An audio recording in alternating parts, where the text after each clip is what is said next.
Hello everyone, একটি গুরুত্বপূর্ণ প্রশ্ন সবাই বারবার আমাকে ফেসবুকে, ইউটিউবে এবং আমাদের টেলিগ্রাম গ্রুপে সব জায়গায় হাজার হাজার একই প্রশ্ন। TET certificate 22, TET certificate 23 download করতে পারছি না, হারিয়ে গেছে, হারিয়ে ফেলেছি, বিভিন্ন ডকুমেন্টসে ভুল করেছি, এই ধরনের কোশ্চেন। যাই হোক, সেই কোশ্চেনের সঠিক অ্যান্সার বলছি। আর তার আগে বলে নিচ্ছি, আমরা এই ভিডিওটা শেষ হলেই সরাসরি আমরা চাকরি আড্ডা গল্প প্রতি সপ্তাহে একবার করে, যে আমরা ইউটিউবে প্রতি সপ্তাহে একদিন করে চাকরি আড্ডা গল্পের আলোচনা করি, সেখানে চাকরির সমস্ত আপডেট, সেখানে সমস্ত রকম আলোচনা এবং ওছাড়াও ইয়ারকি আড্ডা সবই চলে। তো সেখানে আমরা একটু বাদেই যাব। আজকে আমাদের চাকরি আড্ডা গল্পের পরবর্তী পার্ট। এবার প্রশ্ন হচ্ছে, বারবার আমাকে আমার হোয়াটসঅ্যাপ, আমার টেলিগ্রাম গ্রুপ, আমার সমস্ত জায়গায় একই রকম প্রশ্ন, একই প্রশ্ন। দাদা, টেট সার্টিফিকেট ডাউনলোড করতে পারছি না, টেট সার্টিফিকেট হারিয়ে গেছে, আমি ডকুমেন্টসে ভুল করেছি, এখানে ভুল করেছি, ওখানে ভুল করেছি, আমার এ প্রবলেম, সে প্রবলেম। তো দেখুন, আমি একটা কথা একটু মন দিয়ে শুনবেন, তাহলে আশা করি আর প্রবলেম থাকবে না। প্রথম কথা, যারা টেট সার্টিফিকেট, আপনারা অনেকেই বলবেন যে দাদা কিছুদিন আগে তো পর্ষদ থেকে বলেছিল যে টেট সার্টিফিকেট ডাউনলোড করার লিঙ্ক দেবে বা কিছু। আপনারা খুব ভালো করে জানেন, যারা আমাদের ইউটিউব ফলো করেছিলেন মিঠুন দা হেল্পলাইন বলে, সেখানে আমরা বারবার একটা কথা বলেছিলাম। কিছুদিন আগেও আপনাদের একটা অ্যাপ্লিকেশন, যাদের হারিয়ে গেছে, জিডির কপি এবং আধার কার্ড নিয়ে পর্ষদে গিয়ে জমা দিলে পরে সেখান থেকে প্রথমে জমা নিচ্ছিল, 2-3 দিন পরে সেখান থেকে একটা জেরক্স কপি রেজাল্ট বার করে দিচ্ছিল, সেটা নিয়ে ইন্টারভিউ দেওয়া যাবে সেটা বলেছিল।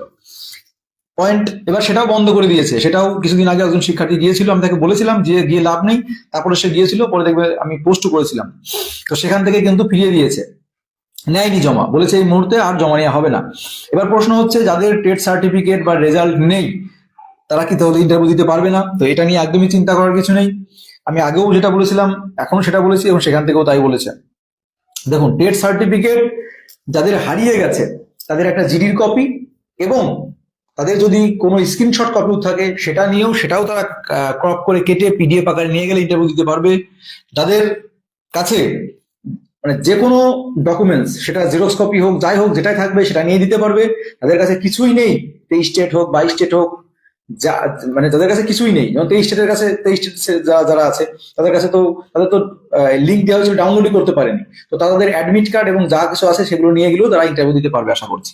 আর যারা 22 স্টেট আছে, যারা যাদের আছে তাদের কোনো ব্যাপার নেই। যাদের হারিয়ে গেছে, তারা একটা জিডির কপি আর একটা অ্যাপ্লিকেশন সঙ্গে অবশ্যই কিন্তু অরিজিনাল যেগুলো, সমস্ত কিছু নিয়ে গেলে পরে তারা ইন্টারভিউ দিতে পারবে। এবং যদি কারোর কাছে স্ক্রিনশট থেকে থাকে, সেটা রেজাল্টের হোক, সার্টিফিকেট হোক, সেটাকে পিডিএফ করে সুন্দর করে সেটা নিয়ে গেলেও আপনারা ইন্টারভিউ দিতে পারবেন। তো এই প্রশ্নগুলো বারবার একই প্রশ্ন আসছে, এই জন্য ভাবলাম একটা ভিডিও করে দিই। অলরেডি আমরা ইউটিউবে একই কথা বলেছি এবং আমাদের ফেসবুকে বারবার মেসেঞ্জার ভরে যাচ্ছে একই প্রশ্নে, সেম কোশ্চেন। দাদা, আমাদের ইন্টারভিউর সার্টিফিকেট ডাউনলোড করতে পারছি না, সরি ইন্টারভিউ বলছি, আমাদের TET certificate, TET result download করতে পারছি না, আমারটা হারিয়ে গেছে, এই সব প্রশ্ন আসছে। আচ্ছা,